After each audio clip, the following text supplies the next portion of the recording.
else can we get? Welcome back, everyone. This is part 5 of the King's Castle. King James along with Blair Chopin.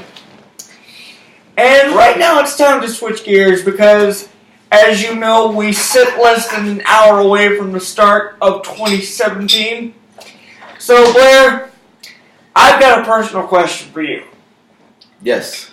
What are you hoping for in this coming year? From myself or from the world?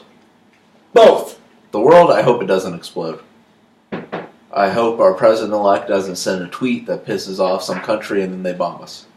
That's a simple hope, right? Yes. Okay. So I hope the world doesn't explode.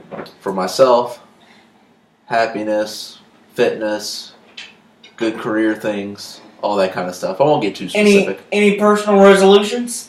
Yeah. Get in better shape.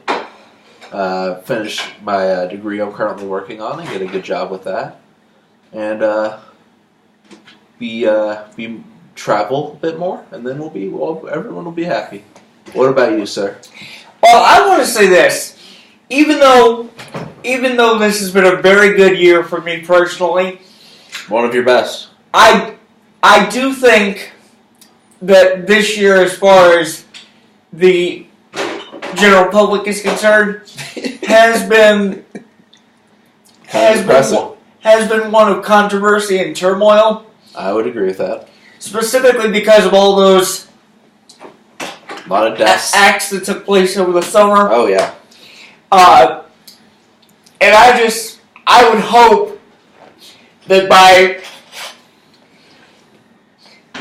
watching all that has gone on and having chances to reflect off of everything we've seen, that we would learn something from all this. Right. Because, good point. Because like I said back in September, it doesn't matter whether we're mad at each other, whether we love each other, or whatever we do. No matter what, we always learn from each other. So in a way, we need to use this year and all the negatives to learn how to be a better society. That includes showing tolerance and respect, no matter who somebody is, no matter what they look like, no matter what their beliefs are. So I would hope that you guys, as our audience, as well as the rest of the general public, can take something from all this. And you know that we, here at the King's Castle, love entertaining you week after week, and we plan to continue to do that this coming year. Yeah, to kind of piggyback what you're saying, I don't mean to interrupt you, but to piggyback on what you're saying is, I agree with you. This year has been a huge year, and there's been a lot of things. I don't know if we're more divided than ever. Probably not. We probably just see more of that division because of our media landscape and how quickly we can get information and how everything's basically filmed now. But I do think there's a lot of divisive language in the public, and there's a lot of things that could, like you said, tear us apart. And I would say, to counteract that, a big part of that is listening to each other and just hearing what people have to say and not immediately dismissing their problems, not immediately dismissing whatever they're protesting or whatever they want to speak about, and just lending a listening ear and being like, hey, I might not totally agree with you, but I understand your point of view. How can I help you? And it's a simplistic thing to do. Right. It's very easy. I've done it for you. You've done it for me. Right. And it's an easy thing, I think, to carry on to the outside world. And I think it will heal. I mean, because we can be honest, right? We can be honest with each other here. This was not only with the events in the world, a very divisive year, but with our political landscape, there was some very divisive things in that as well. And agree or disagree, it's a very simple thing to do, to listen. Right. And on that subject about the political thing, I know I've said before that I don't like to cover politics on this show, so I'll be brief. But I do have a message for our incoming president, Mr. Donald Trump. I gotta admit, when we found out that Trump was a serious contender for the presidency, I think we, along with a lot of other Americans, were scared to death.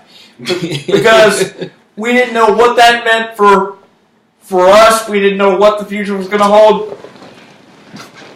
And honestly, we never know what's going to happen until it actually happens. Right. But Is that safe to say? But that being said, now that we know Mr. Trump's the one in power, we want to let you know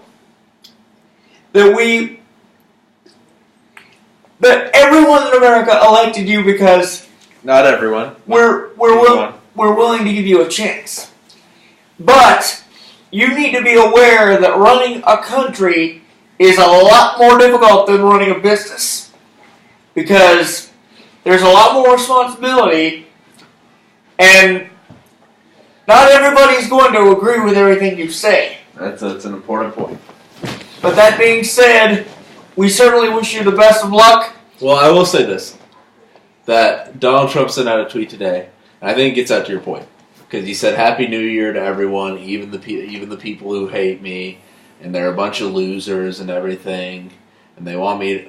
He's got I want Mr. Trump to realize, and I'm not going to agree with him on most of his policies and everything, because that's not where I lean, and that's okay. But he's the president of the people who hated him and didn't vote for him, too. He's their president. Yeah. So I don't think it does any good to name call those people, to ostracize them, or whatever. It's right. a time. It's like we talked about It's like we talked about earlier. And I'm not trying to be overly political, but I'm just saying he's everyone's president now, and we need to come together. This isn't campaign season anymore. Exactly. So, again, Mr. Trump, the best of luck. But like I said, running the country is a lot harder than running a business. So I hope you're ready. That was very dramatic. We stand behind you, and we're ready to help. So, that being said, this was a very special part of the King's Castle. That being said, we're going to take a break before got very serious. Before I say anything crazier. No, you haven't said anything crazy. And we're gonna be back and continue our countdown to midnight right after this. You said everything you